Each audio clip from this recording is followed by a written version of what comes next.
तो मेरे प्यारे बच्चों, कैसे हैं आप सब? उम्मीद है आप सभी स्वस्थ होंगे, मस्त होंगे और अपनी पढ़ाई कर रहे होंगे। प्यारे बच्चे, आपका स्वागत है आपके अपने प्रिय चैनल ताज सर हिंदी वाले गुरुजी पर। प्यारे बच्चे, आज आप सभी का पेपर था। मुझे उम्मीद है कि आप सभी ने गजब तरीके से प्रदर्शन किया होगा, क्योंकि मैंने कई सारे पेपर देखे, उसमें जो प्रश्न आए थे बिल्कुल एकदम सरल आए थे। अगर आपने ठीक तरीके से पढ़ा होगा इस चैनल पर तो आप 65 प्लस आपका सही होगा। मुझे पूरा यकीन है कि आप इस तरीके से करके आए होंगे। प्यारे बच्चे, एक हमने जो आपका पेपर आया था 801 एफजी, उसको कर लिया है। अगर आपने वीडियो नहीं देखा है तो चैनल पर जाकर के दे सकते हैं। आपका दूसरा पेपर है जो 801 एफसी है, इसको भी हम हल करेंगे पूरी तरीके से। और अगर आपका भी पेपर 8 एफजी था तो आप जाकर देख सकते हैं, और अगर एफसी है तो ये पेपर आपका ही है। और इस तरीके से आप मिलान कर सकते हैं कि आपने कितना सही किया होगा। तो आइए प्यारे बच्चे, देर न करते हुए इस पूरे पेपर के ठीक ठीक सॉल्व को हम देखेंगे। पूरा वीडियो जरूर देखें, क्योंकि यह वीडियो आपके लिए इंपॉर्टेंट होने वाली है। इससे आप ठीक ठीक आकलन कर पाएंगे कि हिंदी में आपका कितना नंबर आएगा। प्यारे बच्चे, तो आइए प्यारे बच्चे शुरू करते हैं। आप देख सकते हैं ये जो पेपर है इसका कोड है 801 एफसी। और ये जो है हिंदी का पेपर है, हाई स्कूल का पेपर है, 2026 का आज का ही पेपर है। और इसमें जो समय है आपको 3 घंटे 15 मिनट मिला था प्यारे बच्चे।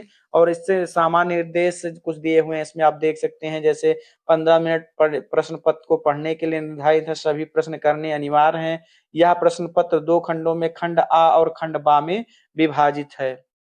चौथा पूछा गया है, मतलब निर्देश है कि इस प्रश्न पत्र में खंड आ में 20 बहुविकल्पीय प्रश्न है। 4 विकल्पों में सही का चयन करके ओएमआर उत्तर पत्रक पर नीले या काले बॉल पॉइंट पेन से आपको भरना था, तो आपने किया भी होगा ऐसे। और इसमें भी बताया गया कि एक जितने प्रश्न खंड आ के थे 20, वो एक एक नंबर के थे। ओएमआर सीट पर आपको काटना या इरेजर नहीं लगा, व्हाइटनर नहीं लगाना था, तो आपने ऐसा किया भी नहीं होगा। ये मैंने आपको बताया था, दर्शाया था प्यारे बच्चे। ओएमआर सीट जो है बहुत अच्छे तरीके से आप भर के आए होंगे। प्रत्येक प्रश्न के सम्मुख उनके अंक दिए गए थे। तो ये जो खंडवा आपका 50 नंबर का था, खंडवा के प्रश्नों को आप क्रमानुसार लिखना था, लेकिन आप अपने हिसाब से लिख सकते थे क्योंकि वो काम एग्जामिनर का है। वर्णात्मक प्रश्नों के उत्तर देते समय शुद्ध स्पष्ट और लिखना था, तो आपने भी शुद्ध और स्पष्ट लिखा होगा। तो ये निर्देश थे। अब आइए खंड आग हम देखते हैं, उसके जो 20 प्रश्न है उसको ठीक तरीके से हल करते हैं। और आप मिलाते रहिएगा, आप देखते रहिएगा, गिनते रहिएगा कि आपका कितना आया। तो ये आपके सामने रहा खंड आ प्यारे बच्चे, और यहाँ शुरू होता है बहुविकल्पीय प्रश्न। प्रत्येक बहुविकल्पीय प्रश्न 1 नंबर का है। ध्रुव स्वामी नाटक है भाई, किसका है? तो आप सभी प्यारे बच्चे जानते हैं कि ये जयशंकर प्रसाद जी का नाटक है। बिल्कुल गजब तरीके से आप करके आए होंगे। अगला पूछा गया प्रेमचंद का उपन्यास नहीं है, तो त्यागपत्र ही बिल्कुल सही है। त्यागपत्र जो है ये जैनेन्द्र कुमार का उपन्यास है। अगर आप ठीक तरीके से, बाकी सेवा सदन की बात की जाए, मुंशी प्रेम जो गोदान गबन भी मुंशी प्रेमचंद का है। तो अगर आपने पहले का बी लगाया है, दूसरे का भी लगाया है, तो आपके दोनों सही हैं। बच्चे, तीसरा जो प्रश्न है आचार्य रामचंद्र शुक्ल का निबंध संग्रह है, तो बिल्कुल है, चिंतामणि ही सही है। और अशोक के पुल हजारी प्रसाद द्विवेदी का साहित्य देवता, ये भी शुक्ल जी का नहीं है। और भारतीय संस्कृति तो आप जानते हैं प्यारे बच्चे, डॉक्टर राजेंद्र प्रसाद का है। तो अगर आपने इसका ऑप्शन ए लगाया चिंतामणि, तो बिल्कुल सही लगाया है। आगे पूछा गया हरिवंश राय बच्चन की रचना है, क्या भूलूं क्या याद करूं, बिल्कुल सही है। अगर आपने ये लगाया है तो बिल्कुल सही है। बाकी तोड़ के सपने, ये आप रामनारायण त्रिपाठी की अपनी खबर, ये पांडे बेचन शर्मा उग्र की रचना है। तो जो चौथे का सही है ए सही है, यानी पहले दूसरे का बीवी और तीसरे चौथे का ए सही है प्यारे बच्चे। विराटा पद्मिनी, विराटा पद्मिनी बिल्कुल वृंदावन लाल वर्मा की रचना है। अगर आपने लगाया होगा ठीक तरीके से, तो जो विराटा की पद्मिनी है, ये उपन्यास के लेखक कौन है? वृंदावन लाल वर्मा, जिनको बुंदेलखंड का चंद बरदाई भी कहा जाता है। ये प्रश्न हम कर चुके थे। अगर आपने हिंदी साहित्य इतिहास वीडियो देखा था तो आप गजब करके आए होंगे प्यारे बच्चे। तो 5 प्रश्न हमने कर लिए। और आइए आगे जो प्रश्न है उनको भी देखते हैं। बस आप लोग कमेंट करते रहें कि कितना मेरा सही गया। अगला प्रश्न पूछा गया है पद्माभरण। पद्माभरण किसकी रचना है? तो ये पद्माकर की रचना है प्यारे बच्चे। पद्माभरण ये पद्माकर की रचना है। और अगला 7 नंबर प्रश्न पूछा गया है कि रीत काल की विशेषता नहीं है, तो ये विद्रोह और क्रांति की भावना। भाई, जब रीत काल चल रहा था तो विद्रोह और क्रांति की भावना नहीं थी। और ये जो विद्रोह क्रांति की भावना, ये प्रगत और प्रयोगवाद की विशेषताओं में आती है। काव्य विवेचन, श्रृंगार रस की प्रधानता, ब्रज रस की प्रधानता, ये सब रीतकाल की विशेषता है। विद्रोह एवं क्रांति की भावना अगर आपने लगाया है तो बिल्कुल आपका सही है। अगला पूछा गया है प्रिय प्रवास। तो कितनी बार हम लोगों ने देखा था प्यारे बच्चे, प्रिय प्रवास अयोध्या सिंह उपाध्याय हरिऔध की है और ये खड़ी बोली का प्रथम महाकाव्य, प्रगतवाद युग के कवि नहीं है। तो बिल्कुल आप मैथिली शरणगुप्त ये द्विवेदी युग के कवि हैं। अगर आपने ठीक तरीके से पढ़ा होगा तो आप इनको जानते होंगे। ये सारे प्रश्न जो है हिंदी साहित्य के इतिहास में कवर कराए गए थे और आपने अगर हिंदी साहित्य इतिहास देखा होगा तो एकदम गजब करके आए होंगे। तो 10 में 10 किसके सही हैं, बिल्कुल कमेंट बॉक्स में बताओ प्यारे बच्चे, कमेंट बॉक्स में बताओ 10 में 10 अब तक किसके अगला सही पूछा गया है कि यामा काव्य संग्रह के रचनाकार कौन है। यामा काव्य संग्रह किसका है, तो ये महादेवी वर्मा का, इसी पर इनको ज्ञानपीठ पुरस्कार मिला प्यारे बच्चे, तो बिल्कुल आप जानते होंगे अच्छे तरीके से। अब अगला पूछा गया है प्यारे बच्चे कि शोक किस रस का स्थायी भाव है। तो शोक आपको दो रस पढ़ना था, एक करुण रस और एक आपको हास रस पढ़ना था। तो करुण रस का स्थायी भाव शोक होता है। तो अगर आपने करुण रस लगाया है प्यारे बच्चे तो एकदम आप गजब करके आए हैं और एकदम आपका बहुत शानदार तरीके से नंबर भी मिलने वाला है। तो 11 तक पहुंच गए हैं प्यारे बच्चे, आइए आगे बढ़ते हैं हम लोग। अब आपका यहाँ से व्याकरण शुरू हो गया, व्याकरण इससे पहले ही शुरू हो गया, तो एक वीडियो अगर आपने देखा होगा तो गजब करके आप आए होंगे प्यारे बच्चे। अगला प्रश्न पूछा गया है कि सोहत ओढ़े पीठ पर श्याम सलोने गात, मनो नीलमणि शैल पर आतप पड़ियो प्रभात। तो भाई मैंने आपको बार बार बताया कि 3 अलंकार आप पढ़ना था और उपमा, रूपक और उत्प्रेक्षा। तो जहां मनो शब्द आ जाए, मनो, तो वहां कौन सा अलंकार होता है प्यारे बच्चे, वहां उत्प्रेक्षा अलंकार होता है। बिल्कुल सही हो जाएगा, उत्प्रेक्षा अगर आप लगाए हैं तो आप गजब करके आए होंगे। आगे पूछा गया है एक सममात्रिक छंद है जिसकी 24 मात्राएं, तो रोला, क्योंकि दो ही छंद आपको पढ़ना है, सममात्रिक की बात कर ली गई तो केवल रोला है, क्योंकि आपको दो ही पढ़ना था, सोरठा और रोला। तो सोरठा अर्ध सममात्रिक है, बचा एक, अपने आप रोला सही हो जाएगा। तो ये आपका तरीका था, अगर आपने ठीक तरीके से दिमाग लगा के पढ़ा होगा तो आप बिल्कुल गजब करके आए होंगे प्यारे बच्चे। 14 नंबर प्रश्न में पूछा गया है प्यारे बच्चे अनु उपसर्ग प्रयोग नहीं। ये प्रश्न हमने बिल्कुल व्याकरण वाले में कवर किया था, इसीलिए मैंने कहा था कि अगर आप ठीक तरीके से देख करके करके आए होंगे प्यारे बच्चे तो आप बिल्कुल अनु उपसर्ग प्रयोग नहीं, तो अनुशासन में प्रयोग है तो ये ऑप्शन आपका गलत हो जाएगा। अनुकूल में भी प्रयोग है प्यारे बच्चे, तो ये भी ऑप्शन आपका गलत हो जाएगा। और ये अनुवाद में भी अनुपसर्ग है। अनुपयोग में प्यारे बच्चे देखिए अन धन उपयोग होगा, अन अनुपयोग होगा, ठीक है, यहाँ अनुपयोग, तो इसमें जो अनुपयोग शब्द है इसमें जो है अनुपसर्ग प्रयोग नहीं है। तो ये जो आपका ऑप्शन सही है प्यारे बच्चे वो बी सही हो जाएगा, बी ऑप्शन आपका सही हो जाएगा। अगर आपने बी लगाया है तो बिल्कुल सही हो जाएगा। आगे 15 नंबर पे पूछा गया त्रिभुवन में कौन सा समास है, तो दिग्गु समास है, बिल्कुल सही है। आगे पूछा गया है प्यारे बच्चे, आगे पूछा गया है प्यारे बच्चे की सुरारी द्योपगा किसकी पर्यायवाची है, तो ये गंगा की पर्यायवाची। कितनी बार हम लोगों ने गंगा को पढ़ा था ना, एक ही वीडियो में कवर किया था बहुत अच्छे तरीके से। तो इसका ऑप्शन सी गंगा सही है प्यारे बच्चे। प्यारे बच्चे अगला पूछा गया है कि युष्मत सर्वनाम तृतीया विभक्ति एक। ये सारे प्रश्न हम लोगों ने व्याकरण वाले में करे थे बिल्कुल। अगर आपने व्याकरण का एक वीडियो देखा होगा तो आप ये बिल्कुल गजब तरीके से करके आए होंगे। और जिस बच्चे ने देखा उसके लिए तो बिल्कुल भाई चांदी ही चांदी रहा होगा आज का दिन। तो इसका जो सही जवाब है तोया हो जाएगा, क्योंकि तृतीया विभक्ति जो है एक वचन पूछा गया है, तो तोया लगाए हैं तो बिल्कुल सही है प्यारे बच्चे। रचना के आधार पर वाक्य का प्रकार नहीं है, तो ये सारी चीजें आपको बताई गई हैं। तो रचना के आधार पर 3 होते हैं, सरल वाक्य, संयुक्त वाक्य और मिश्रित वाक्य। तो भाई अब प्रश्नवाचक जो है ये अर्थ के आधार पर है, तो जिस बच्चे ने सी लगाया है उसका सही है। प्यारे बच्चे अगला जो पूछा गया है कि मोहन के पिताजी मोहन विद्यालय जाता है, मोहन पिताजी कह रहे मोहन विद्यालय जाता है, इस वाक्य में वाच। तो देखिए मोहन विद्यालय जाता है, अगर मोहन करता है यहाँ कर्ता बदल दो, सीता बदल दो, सीता विद्यालय जाता है, नहीं सीता विद्यालय जाती है। तो जब क्रिया कर्ता के अनुसार बदले प्यारे बच्चे तो वहां कृतवाच होता है, जिसका जिसने कृतवाच लगाया उसका सही है। अगला प्रश्न पूछा गया आह उपवन में कितने सुंदर फूल कर रहे हैं। तो देखिए ये ध्यान दीजिए, इस चिन्ह को ध्यान दीजिए, जहां भी ये चिन्ह आ जाए वो विस्मयादि बोधक का प्रतीक होता है, तो विस्मयादि बोधक इसमें है। तो प्यारे बच्चे इस प्रकार हमने जो 20 प्रश्न आपके ओएमआर वाले थे उसको कर लिया। अब मुझे कमेंट करके बताओ कि किसका 20 सही है, किस बच्चे का 20 में 20 सही है, किसका 19 सही है, किसका 18 सही है, क्योंकि इससे कम अगर आया तो आपने ठीक तरीके से पढ़ाई नहीं की है। 20 में 20 जिसका सही है कमेंट करो, और 20 में 19 जिसका सही है वो कमेंट करो, 20 में 18 जिसका सही है वो भी कमेंट करो। और बताओ मुझे कि इस तरीके से सर जी हम लोगों ने किया है। अगर आपने इतना सरल था पेपर, अगर 20 में 20 नहीं किया है प्यारे बच्चे तो आपने अपने साथ छल किया है और बहुत गजब किया है। अगर आपने 20 में 20 किया है आप 65 पार जाएंगे। आइए अब खंड बा की तरफ हम लोग चलते हैं। तो खंड बा का जो पहला गद्यांश आप देख सकते हैं 6 नंबर का आपका आया होगा और 2-2 नंबर का प्रत्येक था। देखिए क्वेश्चन सबसे भयानक, मैंने बताया था ना कि जिस बच्चे ने मित्रता पढ़ लिया वो एकदम गजब काम करेगा। 3-4 पाठ आपको पढ़ने थे, मित्रता हो गया, ईर्ष्या ना गई तो मेरे मन से हो गया, ममता हो गया, तो ये सारे बहुत इंपॉर्टेंट पार्ट थे। तो इसमें कहा गया है कुसंग एक भयानक जोड़ है, तो किससे आया, तो संदर्भ आपको लिखना पड़ेगा। प्रस्तुत गद्यांश हमारी पाठ पुस्तक हिंदी गद्य खंड के मित्रता नामक पाठ से उद्धृत है, जिसके लेखक आचार्य रामचंद्र शुक्ल जी हैं। व्याख्या की बात की जाए तो व्याख्या आपको कुछ इस प्रकार हेडिंग डालनी थी, व्याख्या लिखना था, जो लिखना था। बुरी संगत का जो बुखार होता है बहुत भयानक होता है, अर्थात जिस प्रकार बुखार मनुष्य के स्वास्थ्य को खराब कर उसकी मृत्यु तक का समय तय कर देता है, उसी प्रकार जो बुरी संगत होती है वो व्यक्ति के सभी सद्गुणों का ह्रास कर देती है। आगे कहा गया है बुरी संगत केवल नीत और सद्वृत्ति का ही नाश नहीं करती है, बल्कि उससे मनुष्य की बुद्धि भी नष्ट हो जाती है, अर्थात उसमें सोचने समझने की शक्ति ही समाप्त हो जाती है। तो इतनी बात आपको व्याख्या में लिखनी थी। आइए आगे तीसरा प्रश्न कहा गया है कुसंग का ज्वर क्या नुकसान पहुंचाता है, तो यही आपको लिख देना था पूरी लाइन। पूरी लाइन जो व्याख्या करनी है यही लाइन आपको लिख देना था। अगर आप कुसंग का ज्वर भयानक होता है या नीत और सद्वृत्ति का नाश नहीं करता बल्कि बुद्धि को भी क्षय कर देता, बुद्धि का भी क्षय कर देता है, ये आपको इतना बता देना था प्यारे बच्चे। तो इस प्रकार अगर आपने ठीक तरीके से लिखा होगा तो आपको 6 नंबर इसमें मिल जाएंगे। अब आइए अथवा वाला भी देख लेते हैं।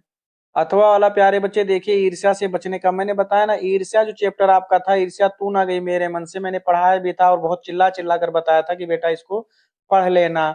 तो ये किससे आया हुआ, ईर्ष्या ना गई तू मेरे मन से, और इसके जो लेखक हैं रामधारी सिंह दिनकर है। रेखांकित अंश की व्याख्या करनी है तो प्रस्तुत अंश में लेखक कहते हैं कि ईर्ष्या से बचने का सबसे मानसिक अनुशासन यह है कि जो ईर्ष्यालु स्वभाव का है उसे फालतू बातों के बारे में सोचना छोड़ देना चाहिए, कि जितनी ही फालतू बातों से वो दूर रहेगा उतनी ही ईर्ष्या करना वो कम करेगा। तो यही बात आप व्याख्या में लिख सकते थे। ईर्ष्यालु व्यक्ति को कौन सी आदत छोड़ देनी चाहिए, तो आप देख सकते हैं कि फालतू बातों की आदत छोड़ देनी चाहिए। तो बिल्कुल सरल था प्यारे बच्चे, एकदम गजब था। अगर आपने नहीं किया है तो आप यकीन करें कि आपने बिल्कुल अपने साथ छल कर लिया। तो हमने 6 नंबर का जो आपका गद्यांश आया था उसको देख लिया। अब आइए पद्यांश पर हम चलते हैं। तो प्यारे बच्चे पहला जो आपका पद्यांश 6 नंबर का था, और ये किससे आया है, मानुस हो तो ही रसखान। भाई रसखान जी आपका आपने पढ़ा होगा प्यारे बच्चे, तो रसखान के सवैये से ही आया हुआ है ना। और अब इसको बहुत बेहतरीन तरीके से हमने पढ़ाया था और ये भी बताया था कि बेटा इस बार ये जरूर आएगा, और आया भी है। तो अब देखिए इस किससे आया हुआ है, तो आपको संदर्भ में लिखना था कि प्रस्तुत पद्यांश हमारी पाठ पुस्तक हिंदी के पदखंड के सवैये नामक पाठ से उद्धृत है, जिसके कवि रसखान जी हैं। व्याख्या करना था तो व्याख्या कुछ इस प्रकार लिखना था कि प्रस्तुत अंश में रसखान जी अपनी इच्छा को व्यक्त करते हुए कहते हैं कि अगर मेरा जन्म मनुष्य के रूप में होता है तो मैं ब्रज गांव के गोकुल गांव के ग्रामीणों के बीच निवास करना चाहूंगा, और अगर मेरा जन्म पशु के रूप में होता है जिस पर मेरा अधिकार नहीं फिर भी अगर होता है तो मैं नंद बाबा के गायों के बीच प्रतिदिन चरने जाना चाहूंगा। तो इतने आपको व्याख्या करना था। आगे कवि पक्षी बनकर कहाँ बसेरा करना चाहता है, तो कवि पक्षी बच्चे ये देखिए आप नीचे एकदम जो दिया हुआ है, कवि पक्षी बनकर यमुना के किनारे कदम के डालो कदम की शाखाओं पर निवास करना चाहता है, रहना चाहता है। तो इतना आपको लिख देना था, बिल्कुल सरल था प्यारे बच्चे। और अगर आपने किया होगा तो बिल्कुल आपके बल्ले बल्ले, आज तो बहुत गजब किया होगा। और नहीं करके आए होंगे तो आप मान के चलिए कि आपने पहला पेपर अपना खराब कर लिया। कमेंट बॉक्स में जरूर बताएं कि किस किस बच्चे ने सही किया है प्यारे बच्चे, बिल्कुल कमेंट करके बताएं, मुझे बड़ी प्रसन्नता होगी कि आपने बिल्कुल गजब तरीके से किया है। अब अथवा वाला देख लेते हैं। तो अथवा वाला जो है आपका प्यारे बच्चे देख लीजिए, यहाँ पर दिया हुआ चाह नहीं सुरबाला के गहनों में गूथा जाऊं चाह नहीं। तो भाई किससे आया है, तो पुष्प की अभिलाषा से आया है, और किसने लिखा, माखनलाल चतुर्वेदी ने लिखा है। तो इसका संदर्भ ये हो जाएगा पुष्प की अभिलाषा और माखनलाल चतुर्वेदी। व्याख्या प्रस्तुत अंश में लेखक अपनी इच्छा को व्यक्त करते हुए कहते हैं कि हे वनमाली, हे वन के माली, तुम मुझे तोड़ लेना और उस रास्ते पर फेंक देना, उस रास्ते पर अर्पित कर देना जिस रास्ते पर अपनी मातृभूमि के को अर्पित करने के लिए, अपनी शीश को चढ़ाने के लिए, अर्थात अपनी मातृभूमि पर समर्पित होने के लिए अनेक वीर जा रहे हो, उस रास्ते पर तुम मुझे फेंक देना। और मैं ये पुष्प की अभिलाषा बताई गई है इसमें, ठीक है। तो पुष्प की अभिलाषा से ही आया हुआ है। पुष्प वनमाली के समक्ष अपनी क्या इच्छा प्रकट करता है, तो जो व्याख्या आई है वही आपको कर देना है पूरा। तो पुष्प वनमाली से अपनी इस इच्छा को व्यक्त करते हुए कहता है कि हे वनमाली, तुम मुझे उस पथ पर फेंक देना जिस पथ पर मातृभूमि पर अपने शीश को चढ़ाने अर्थात स्वयं का बलिदान देने के लिए अनेक वीर जा रहे हो। तो इस तरीके से आप अगर लिख दिए होंगे तो आप बिल्कुल गजब 6 नंबर पाएंगे प्यारे बच्चे। तो प्यारे बच्चे आपका जो तो गद्य और पद्य था वो समाप्त हुआ। अब संस्कृत आप में आया था, 5 नंबर की संस्कृत भी आती है गद्य और 5 नंबर की संस्कृत पद्य। तो गद्य से जो आया हुआ था पहले ही पाठ से आया हुआ है, 5 नंबर का आप देख सकते हैं, 2 नंबर संदर्भ लिखने का, 3 नंबर अनुवाद का। तो ये जो पहला ऐसा नगरी भारतीय संस्कृत भाषा है केंद्र, कल ही हमने इसको सॉल्व किया था। कल वाला मॉडल पेपर अगर आपने देखा होगा तो बिल्कुल गजब तरीके से करके भी आज इसको आएंगे, बिल्कुल वही आ गया है। ठीक है, इसीलिए मैंने बताया भी था कि मॉडल पेपर आप देख रहे हो तो निश्चित रूप से आपका काम बनने वाला है प्यारे बच्चे। तो ये किससे आया है? तो वाराणसी से आया है। तो आपको संदर्भ कुछ इस प्रकार लिखना था, संदर्भ हेडिंग डालना था, लिखना था प्रस्तुत संस्कृत गद्यांश हमारी पाठ पुस्तक हिंदी के अनुवाद संस्कृत खंड के वाराणसी नामक पाठ से उद्धृत है। और फिर उसके बाद हिंदी अनुवाद लिखने से पहले थोड़ा सा आपको इंस्ट्रक्शन देना था, डैश डैश करके ऐसा नगरी भारतीय संस्कृति, फिर डैश डैश करना था पारसी भाषा या कारिता, फिर नीचे हेडिंग डालना था हिंदी अनुवाद और लिखना था यह नगरी भारतीय संस्कृति और संस्कृत भाषा की केंद्र स्थली है। यहीं से संस्कृत साहित्य का और संस्कृति का प्रकाश सभी जगह फैला। मुगल बादशाह दारा शिकोह ने यहाँ आकर भारतीय दर्शन शास्त्रों का अध्ययन किया। वह उसके ज्ञान से इस प्रकार प्रभावित हुए कि उन्होंने उपनिषदों का अनुवाद फारसी भाषा में कराया। तो बिल्कुल ऐसे लिख देना था, आपको पूरा नंबर मिल गया। तो मुझे उम्मीद है कि आपको ये समझ में आया होगा प्यारे बच्चे। आइए अथवा वाले को भी देख लेते हैं। प्यारे बच्चे जो अथवा वाला है आप देख सकते हैं, मैंने बताया था कि एक चैप्टर प्रबुद्धो ग्रामीणा, यानी पैसे पहले जो एफजी मॉडल पेपर हमने सॉल्व किया उसमें भी प्रबुद्धो ग्रामीणा से आया था और इसमें भी आया था। प्रबुद्धो ग्रामीणा पसंदीदा पाठ था और बिल्कुल मैंने बताया भी था आपको कि पढ़ लीजिएगा, अगर आपने पढ़ा होगा तो कर ले जाएंगे। तो ये अथवा वाला आया है, प्रबुद्धो ग्रामीणा से आया है प्यारे बच्चे। आपको संदर्भ ही डालना था, लिखना था प्रस्तुत संस्कृत गद्यांश हमारी पाठ्य पुस्तक हिंदी के अनिवार्य संस्कृत खंड के प्रबुद्धो ग्रामीणा नामक पाठ से उद्धृत है। तो प्यारे बच्चे ये जो आपका आया हुआ है प्रबुद्धो ग्रामीणा से हिंदी अनुवाद हेडिंग डालना था। आपको लिखना कैसे था? हाँ, मुझे शर्त स्वीकार है उस नागरिक के ऐसा कहने पर। वह ग्रामीण नागरिक से बोला, पहले आप ही पूछिए। तब वह नागरिक ग्रामीण से बोला, पहले तुम ही पूछो। यह सुनकर वह ग्रामीण बोला, ठीक है मैं ही पहले पूछता हूँ। तो इतना आपको लिख देना था, तो आपको 5 नंबर मिल जाता। बहुत सरल है, 2-2 लाइन की का अनुवाद लिखना था आपको और अगर आप करके आएंगे तो एकदम गजब आपको नंबर मिलेगा। अगला जो पूछा गया संस्कृत पद्यांश से प्यारे बच्चे, तो आप देख सकते हैं संस्कृत जो पद्यांश है वो आया हुआ है 5 नंबर का। तो ये देखिए जो आपका एफ जी में आया था वही एफ सी में भी आ गया है।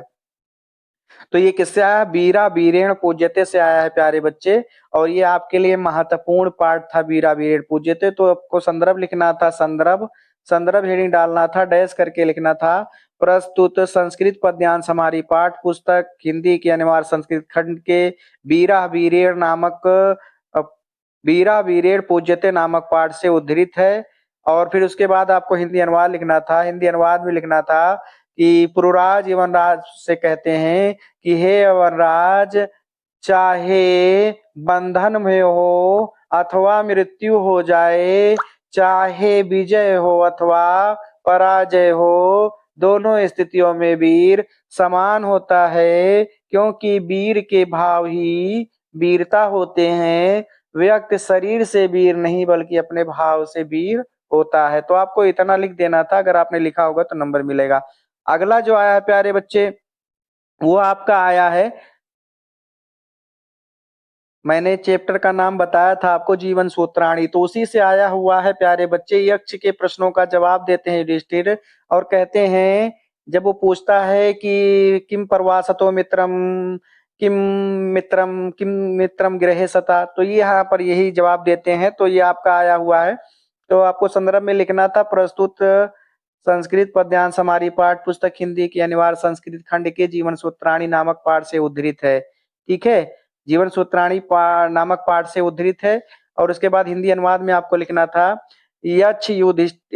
युधिष्ठिर यक्ष के प्रश्नों का जवाब देते हुए कहते हैं कि प्रवास के समय धन अर्थात धन या सच्चा आचरण व्यक्ति का सच्चा मित्र होता है। घर में सच्ची मित्र पत्नी होती है, रोगी का सच्चा मित्र वैद्य या दवाई होती है, और मरने वाले का सच्चा मित्र दा उसके द्वारा किया गया दान होता है। तो आपको इतना लिख देना था और आपको नंबर मिल जाता। तो मुझे उम्मीद है कि आप ये भी करके आए होंगे, और ये भी पेपर बड़ा सरल है प्यारे बच्चे। तो आइए अब स्वपठित जो गद्यांश है उसको भी देख लेते हैं। तो प्यारे बच्चे, जो 3 नंबर का आपका स्वपठित खंडकाव्य था वो आपको अपने हिसाब से लिखना था। आप अगर मुक्ति दूत पढ़े हैं तो आपको मुक्ति दूत करना था, जो जवाहर पढ़े तो जो जवा चाहे मेवाड़ मुकुट पढ़े, जो अगर पूजा पढ़े जय सुभाष पढ़े, मातृभूमि पढ़े, कर्ण करमवीर भारत तुमुल, जो कुछ जो आप पढ़े थे जो आपके जिले का था मैंने सिलेबस में बताया था, तो आप लिखे होंगे कथा वस्तु, दोनों में से किसी एक प्रश्न का जवाब देना था आपको।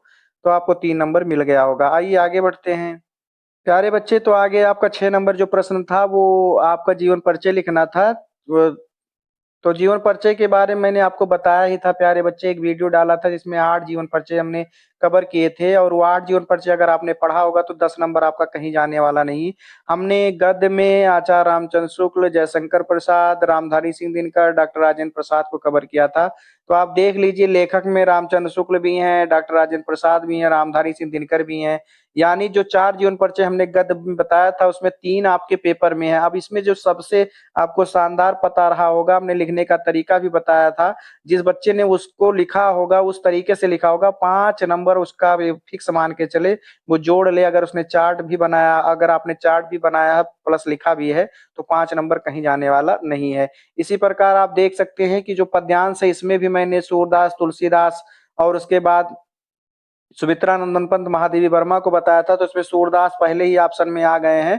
और आप देख सकते हैं सूरदास का मैंने लिख करके सारी चीज बताई थी, तो अगर सूरदास आप लिख कर आए होंगे तो आपको 5 नंबर बिल्कुल कंफर्म मिलने वाला है। तो एक वीडियो अगर आपने देखा रहा होगा प्यारे बच्चे, तो आपको 10 नंबर बहुत आसानी से मिल गया होगा।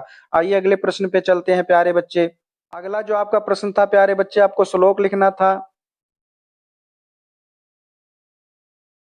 तो निश्चित रूप से आप श्लोक भी लिख करके आए होंगे, कोई दिक्कत वाली बात नहीं है इसमें, आप श्लोक भी करके आए होंगे प्यारे बच्चे, क्योंकि श्लोक आपने हमने बता दिया था कि 3 में से 3 श्लोक आप याद कर लीजिएगा, तो ये तो करके आए होंगे। अगला प्रश्न पूछा गया है कि अपने क्षेत्र में असामाजिक तत्वों, लड़कियों महिलाओं के प्रति फफ्तिया कसते हैं। फफ्तिया कसते हैं मतलब छेड़खानी करते हैं, बेकार बातें फूहड़ बातें करते हैं, चैन खींचने जैसी घटनाओं में लगे रहते हैं, तो उनकी शिकायत पुलिस अधीक्षक को लिखिए। या विज्ञान प्रयोगशाला में अत्याधुनिक आवश्यकता को समझाते हुए विद्यालय प्रधानाचार्य को। बहुत आसान था प्यारे बच्चे, तो 4 नंबर का ये भी था, तो आप लिख करके आए होंगे मुझे पूरा उम्मीद है, क्योंकि प्रार्थना पत्र एक जैसा ही होता है, बस उसमें केवल क्या होते हैं, शब्द बदल दिए जाते हैं, सेवा में करके चीजों को लिखना होता है। तो लिख करके आए होंगे प्यारे बच्चे। जैसे इसका देख लीजिए, अगर आपके क्षेत्र में, तो आप पुलिस अधीक्षक को लिखना, सेवा में पुलिस अधीक्षक महोदय। आप देहरा बाजार या जो भी किसी भी जिले का आप लिख सकते थे। विषय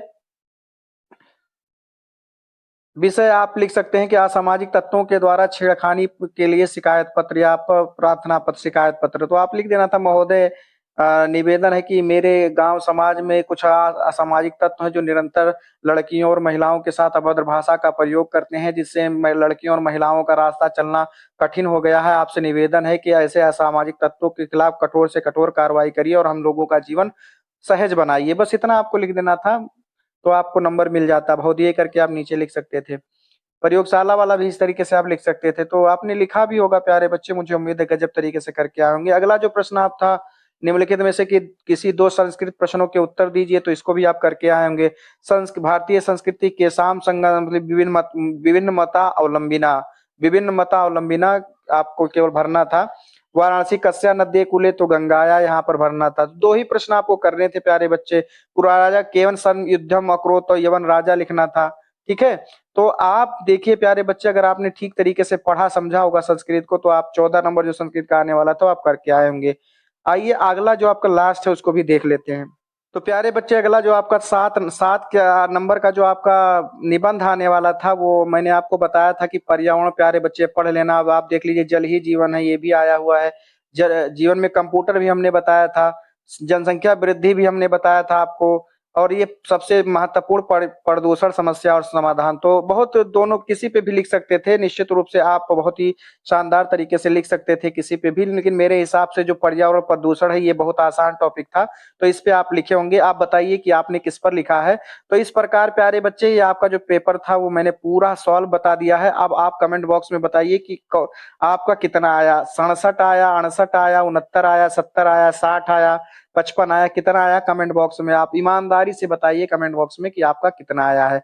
मुझे उम्मीद है कि आप सभी प्यारे बच्चे 60 प्लस ही लाए होंगे, जो निरंतर ताज सर हिंदी वाले गुरुजी पर पढ़े रहे होंगे, निरंतर अपनी कामयाबी की सफलता के लिए उन्होंने परिश्रम किया था, तो उनका 60 प्लस या 65 प्लस भी आया होगा। तो जिनका आया है प्यारे बच्चे वो कमेंट बॉक्स में बता सकते हैं। पूरा वीडियो आपने देखा प्यारे बच्चे, इसके लिए धन्यवाद। आप सभी से बस निवेदन है कि इस चैनल को ज़्यादा से ज़्यादा स्नेह करें,